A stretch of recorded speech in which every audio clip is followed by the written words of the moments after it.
आज चाट बनाएंगे लेकिन ऐसी वैसी नहीं, गेहूं के आटे की। बहुत ही यूनिक होगी, करारी कुरकुरी होगी, लेकिन इसमें हम आलू का यूज भी करेंगे और आप सबको बहुत पसंद आएगी। और दूसरी बात यह है कि इसको हम कम्बो बनाएंगे, मतलब कि इसमें हम मटर भी तैयार करेंगे उबालकर बिल्कुल हलवाई की तरीके से। उसी के साथ साथ खट्टी मीठी चटपटी चटनी बनाएंगे और हरी मिर्च धनिया की इमली की चटनी। उसी के साथ साथ दही भी तैयार करेंगे। और जो मैं ये बना रहा हूँ करारा कुरकुरा, इसके देखो आप बर्गर भी बना सकते हैं, सैंडविच भी बना सकते हैं और टिक्की भी और ऐसे भी खा सकते हैं। तो सोने पे सुहागा है, बस एक रेसिपी देखनी है और बच्चे बड़े बूढ़े अपने हिसाब से इसको सर्व कर देना है। तो बहुत सारे फायदे हैं। तो चलो हम बनाते हैं। जब भी ट्राई करना तो अपना फीडबैक देना और रेसिपी पसंद आए तो इसे लाइक शेयर सब्सक्राइब जरूर करना। चलो तो इसे बना लेते हैं। तो सबसे पहले यहाँ पर सूखी हुई मटर लेंगे जो कि आपको बाजार में इजीली मिल जाएगी और 80 से 100 रुपए किलो के बीच में होगी। तो बस वही हमको लेनी है। अब इस मटर को एक बड़े से बर्तन में निकाल लेंगे और एक बार इसको साफ पानी से धुल लेंगे। आप चाहें तो इसे 2 से 3 बार भी धुल सकते हैं, फिलहाल हम तो एक ही बार धुलेंगे। अब इसको साफ पानी से धुल लिया है तो फिर से इसमें पानी डाल देंगे और इसको 8 घंटे ऐसे ही छोड़ देंगे ताकि जो मटर है वो बढ़िया तरीके से फूल जाए। तो अब मिलते हैं 7 घंटे बाद। तब तक एक हम पैन लेंगे और इसमें डाल देंगे जीरा। तो लगभग 1/4 चम्मच जितना जीरा डाला है। इसी के साथ डालेंगे उसी क्वांटिटी में सौंफ और इन सभी को थोड़ा सा भून लेंगे। जब ये अच्छी तरीके से भुन जाएगी तब इसके अंदर हल्की सी हींग डाल देंगे और सिर्फ 2 सेकंड बाद इसके अंदर डाल देंगे पानी। तो लगभग मैंने यहाँ पर 500 ml जितना पानी डाला है, बाकी के थोड़ा सा हम बाद में डालेंगे। अब इसके अंदर 80 ग्राम जितनी चीनी डालेंगे और लगभग उसी क्वांटिटी में डालेंगे गुड़। तो बराबर आप क्वांटिटी रखिएगा, मतलब कि 80 ग्राम जितनी चीनी और 80 ग्राम जितनी गुड़। अब गुड़ और चीनी को अच्छी तरीके से घोल लेंगे। अब गुड़ और चीनी अच्छी तरीके से घुल चुकी है तो इसके अंदर डाल देंगे ड्राई जिंजर पाउडर, मतलब कि सौंठ। इसी के साथ डालेंगे आमचूर पाउडर, इसका मतलब कि खटाई, और ये इजीली घर पे होती ही है। तो लगभग 2 चम्मच जितनी भर के डालेंगे। अब इन सभी को अच्छी तरीके से मिला लेंगे। अब मुझे लग रहा है कि पानी थोड़ा सा कम है तो कम से कम 100 ml जितना और डालेंगे। अब इसमें हम डाल देंगे नमक। तो सबसे पहले डालेंगे इसमें काला नमक, इसी के साथ डालेंगे गोरा नमक। अब इसको थोड़ा सा स्पाइसी भी करेंगे तो डाल देंगे इसमें लाल मिर्च पाउडर। अब ये पतली लग रही है तो इसको थोड़ा सा गाढ़ा कर लेंगे। तो इसके लिए सबसे पहले एक कटोरी में 1.5 चम्मच जितना डालेंगे कॉर्न फ्लोर। अब इसके अंदर हम थोड़ा सा पानी डालेंगे तो लगभग 1/4 कप जितना डाला होगा। अब इन सभी को अच्छी तरीके से मिला लेंगे और अब इसको उठा के सीधा डाल देंगे चटनी के अंदर। और जितनी हमें चटनी गाढ़ी चाहिए उतना रख सकते हैं, लेकिन हम पूरा डाल देंगे। अब इसको अच्छी तरीके से पकाएंगे, लेकिन अभी कलर नहीं आया है तो इसके लिए थोड़ा सा रंग भी डाल देंगे। तो ये मैंने लाल कलर लिया है और लगभग 2 चुटकी जितना लिया है। आप अपने हिसाब से क्वांटिटी बढ़ा घटा सकते हैं। अब इन सभी को अच्छी तरीके से मिला लिया है और चटनी बन भी चुकी है। अच्छा मैं दिखा देता हूँ, ये देखो इतनी गाढ़ी हमें रखनी है। अब खट्टी मीठी और चटपटी चटनी बन चुकी है तो बनाते हैं खट्टी और चटपटी चटनी, वो भी इमली वाली। चूंकि हम दोनों का कम्बो बना रहे हैं ना तो इसीलिए। तो चलो इसे भी बनाते हैं। तो इसके लिए सबसे पहले लेंगे हम इमली। तो लगभग 20 से 25 ग्राम जितनी इमली होगी। अब इसके अंदर हम गर्मा गर्म पानी डाल देंगे और इसको 15 मिनट ऐसे ही छोड़ देंगे। तो जब तक 15 मिनट में इमली फूल रही है तब तक हम एक मिक्सी का जार लेंगे और इसमें डाल देंगे पुदीने के पत्ते। तो लगभग 1 छोटी कटोरी जितने होंगे। अब इसके अंदर डाल देंगे हरी मिर्च। तो लगभग 9 से 10 हरी मिर्च है। इसी के साथ इसमें हरा धनिया भी डाल देंगे, लेकिन हम इसे डालेंगे जड़ सहित, मतलब कि इसकी जितनी भी अंडी डंडी जो भी लगी हो सब डाल देंगे। बस इसको साफ तरीके से धुलना है। अब इसके अंदर आधी चम्मच जितना जीरा डाल देंगे। इसी के साथ डालेंगे व्हाइट नमक। इसी के साथ डाल देंगे सेंधा नमक। नहीं है तो आप अवॉइड कर दो, सिर्फ आप इसके अंदर काला और गोरा नमक डाल दो।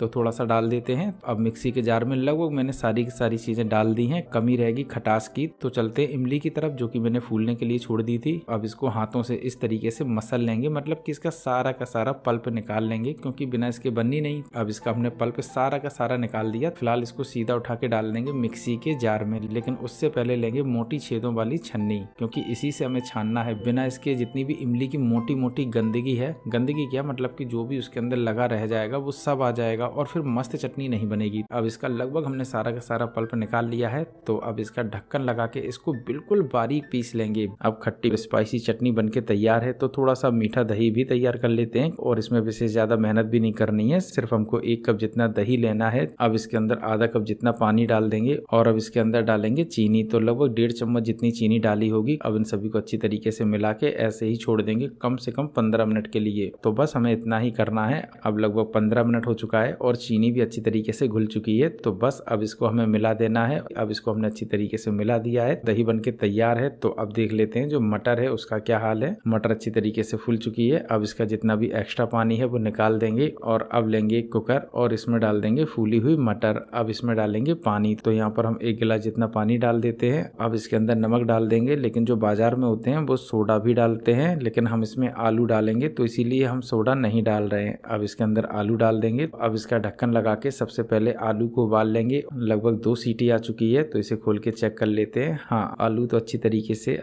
से क्या है, ये बहुत ही ज्यादा अच्छी तरीके से उबल चुके हैं, मतलब कि फट गए हैं। अब आलू निकाल लिए हैं तो मटर का क्या करना है, पहले तो करनी है चेक। अब ये बढ़िया तरीके से नहीं उबली है, मतलब कि कुछ उबल गई है और कुछ लग रही है कि कच्ची है। तो इसके लिए कुछ नहीं, बस इसका ढक्कन लगाना है और 5 मिनट इसको गैस पे बिल्कुल स्लो फ्लेम पे रख देना है। जब तक मटर उबल रही है तब तक आलूओं को छील लेते हैं। तो अब हमने आलू छील लिए हैं तो इनको उठा के एक बड़े से बर्तन में निकाल लेते हैं और अब लेंगे पाव भाजी वाला मैसर और उससे कर लेंगे मैश। तो इस बात का आपको ध्यान रखना है कि गर्मा गर्म ही इसका भरता बना देना है। अब आलू अच्छी तरीके से मैश कर लिया है तो इसके अंदर डाल देंगे 3 चम्मच जितना कॉर्नफ्लोर। अब लगभग 3 चम्मच कॉर्नफ्लोर डाल दिया है तो इसको अच्छी तरीके से मिला लेंगे। वैसे मैं यहाँ पर इसको चम्मच से मिला रहा हूँ, लेकिन आप हाथों से मिलाएंगे तो काफी बेहतर रहेगा। अब इसके अंदर आपको नमक वगैरह कभी भी नहीं डालना है, वरना जो आलू है वो गीला हो जाता है। अब आलू का मिश्रण बन चुका है तो इसको ढक के एक साइड रख देंगे और अब कुकर का ढक्कन खोलकर चेक कर लेते हैं। ये देखो बढ़िया तरीके से उबल चुकी है। आपको अभी लग रहा होगा कि इसके अंदर पानी नहीं है, लेकिन ऊपर इसके छिलके आए हैं, पानी तो नीचे होगा ही, मुझे पता है। और ये देखो कितना सारा पानी है। बस यही पानी हमें मटर के साथ मिक्स कर देना है और ये देखो कितनी गाढ़ी हो गई। अब मटर का मसाला भी बनके तैयार है तो इसको रख देंगे एक साइड। फिलहाल हम यहाँ पर एक बड़ा सा बर्तन लेंगे और इसमें डाल देंगे 1.5 कप जितना गेहूं का आटा। अब इसके अंदर डालेंगे 1/4 चम्मच जितनी अजवाइन। थोड़ा सा इसके अंदर कसूरी मेथी भी डालेंगे। इसी के साथ डाल देंगे इसके अंदर नमक। इसी के साथ इसको करारा कुरकुरा खस्ता बनाने के लिए डालेंगे लगभग 2.5 चम्मच जितना शुद्ध देसी घी। अब इन सभी को अच्छी तरीके से मिक्स कर लेते हैं। तो पहले आप बढ़िया तरीके से मिक्स कर लो, उसके बाद इसके अंदर डालो पानी और इसका एक हार्ड डो तैयार कर लो। और वैसे भी जैसे समोसे के लिए गूंथा जाता है हार्ड डो, बिल्कुल वैसे ही डो को गूंथ कर तैयार करना है। अब डो अच्छी तरीके से लग चुका है। अच्छा मैं दिखा देता हूँ पास से, ये देखो बस इस तरीके से लगाना है। अब चूंकि इसके अंदर दरारें बहुत ज्यादा हैं तो बेलने में दिक्कत होगी, तो इसीलिए इसको 20 से 25 मिनट ऐसे ही ढककर छोड़ देंगे।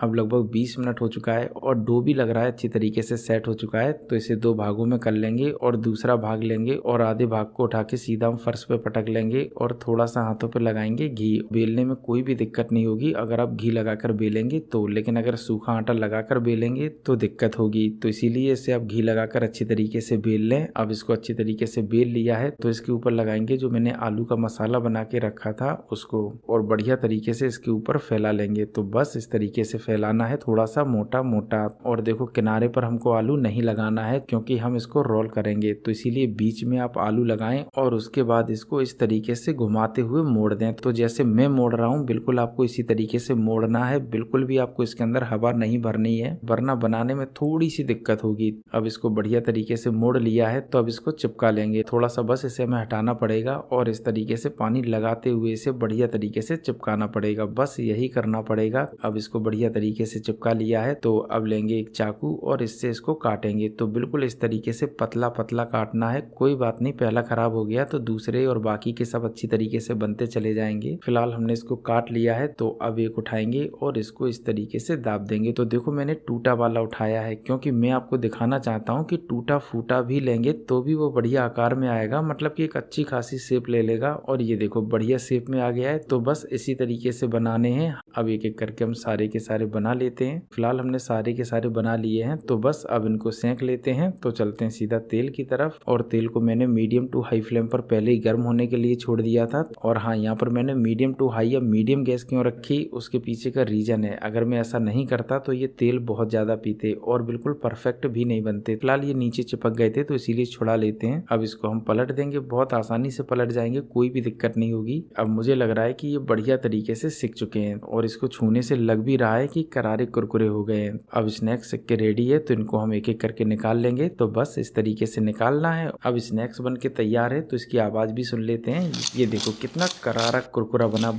अब करारा कुरकुरा खस्ता या टिक्की जो भी आप कहें वो तो बन चुकी है। तो अब बनाते हैं इसकी चाट। तो सबसे पहले यहाँ पर हम मटर को एक तवे पर डाल लेंगे और गर्म होने के लिए छोड़ देंगे। लेकिन मटर जो है थोड़ी सी ज़्यादा गाढ़ी हो गई है तो हल्का सा पानी भी डाल देंगे और इसको अच्छी तरीके से मिला लेंगे और उसके बाद ऐसे ही गर्म होने के लिए तवे पर छोड़ देंगे। तब तक चाट का पत्ता लगा लेते हैं। तो एक दोने में डालेंगे सबसे पहले खट्टी स्पाइसी चटपटी चटनी और अब डालेंगे इसके ऊपर थोड़ा सा धनिया पाउडर, थोड़ा सा चाट मसाला, थोड़ा सा डालेंगे लाल मिर्च पाउडर, इसी के साथ काला नमक, उसी के साथ डालेंगे करारी कुरकुरी टिक्की। और टिक्की तो भाई बहुत स्वादिष्ट, और मैं तो आधी से ज्यादा ऐसे ही खा गया। खैर हमें चाट बनानी थी तो इसीलिए थोड़ी बहुत रोक ली थी, क्योंकि चाट का मजा ही अलग होता है। फिलहाल इसके ऊपर हमने डाल दी है 2 टिक्की, और अब जो मटर है वो भी अच्छी तरीके से गर्म हो चुकी है, तो इसे भी उठा के डाल देंगे इसके ऊपर। तो थोड़ी सी ही डालेंगे, बाकी के हम दूसरी चाट बनाएंगे। अब इसके ऊपर डालेंगे थोड़े से प्याज बारीक कटे हुए, इसी के साथ डाल देंगे बारीक काट के हरी मिर्च। आप अपने हिसाब से इसकी क्वांटिटी बड़ा घटा भी सकते हो।